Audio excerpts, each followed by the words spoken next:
Good evening everyone, I am Romeo Islamason, 1BSCC. I am taking Bachelor of Secondary Education, major in Math. So ngayon, tuturuan ko kayo kung paano mag-solve ng exponent. Pero bago tayo dumako sa talakayang iyan, hayaan nyo munang ichika ko sa inyo ang kunti kong karanasan sa pagiging eduk student major in Math. So, simulan natin sa tanong na kung mahirap ba talaga ang eduk major in Math. So, para sa akin, mahirap dahil unti-unti kong habang tumatagal, unti-unti kong nakikita kung gaano kahirap maging isang maestro. Pero kaya lang naman dahil basta't puno ang dedikasyon mo sa pagsulong sa buhay kolehiyo. At pangalawa, ang ginagawa ko para makawala sa stress o pagod sa utak, nagja-jogging ako tuwing umaga para syempre maging physically healthy. So ngayon, dadako na tayo sa talakayan. Let's go!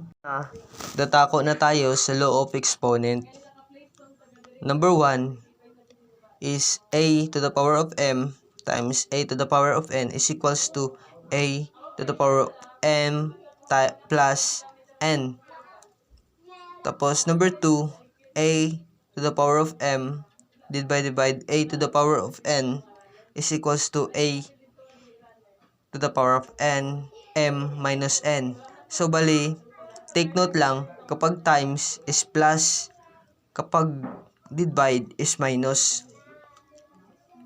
Number 3, so bali, ab times n is equals to distribute is equals to an bn. Bali, distribute niya lang, n times a is equals to an, n times b is equals to bn.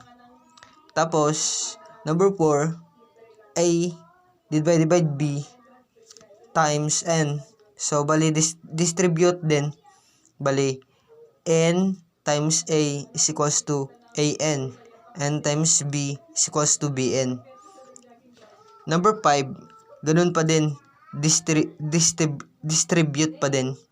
So bali, a to the power of m times n is equals to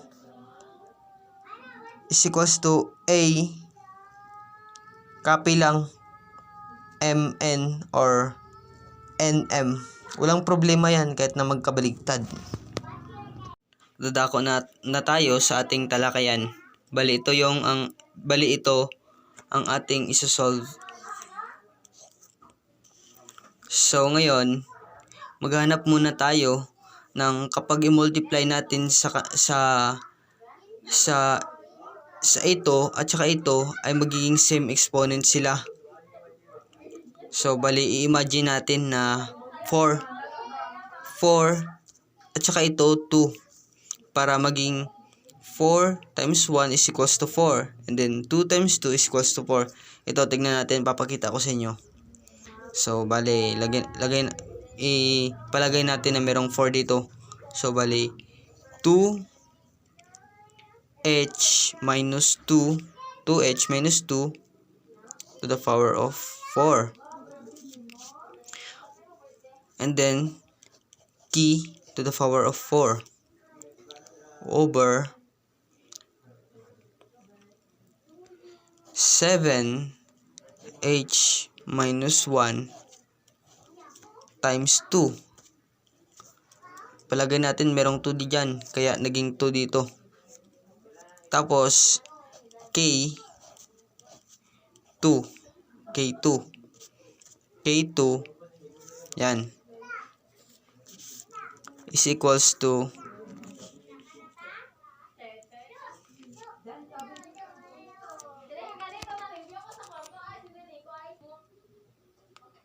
So, bali, lagay natin 2 to the power of 4, distribute, and then h minus 2, h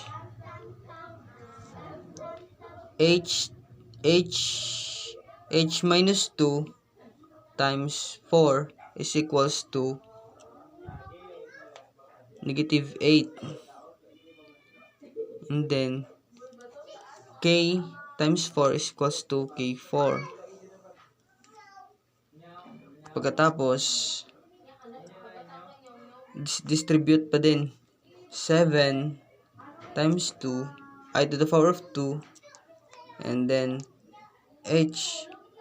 negative h minus h to the power of 1 times 2 is equals to h minus 2. Tapos, 2 times 2 is equals to 4. So, bali maging k4. Pagkatapos, ang gagawin natin, isolve na natin. 2 times 2 times 2 times 2 is equals to 16. 16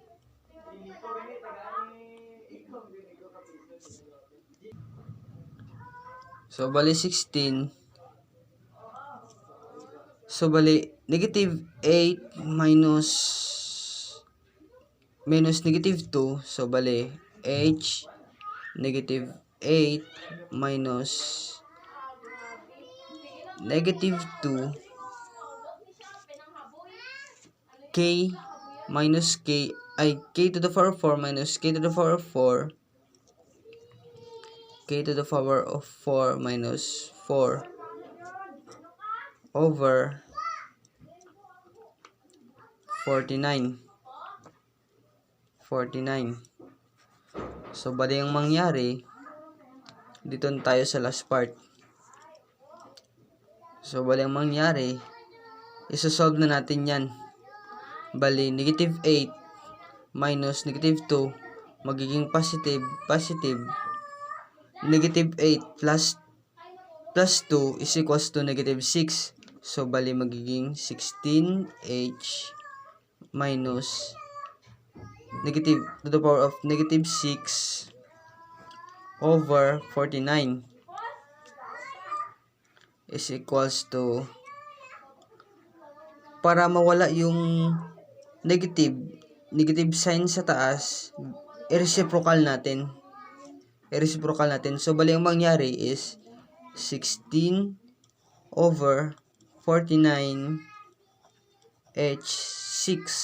So, that's the answer.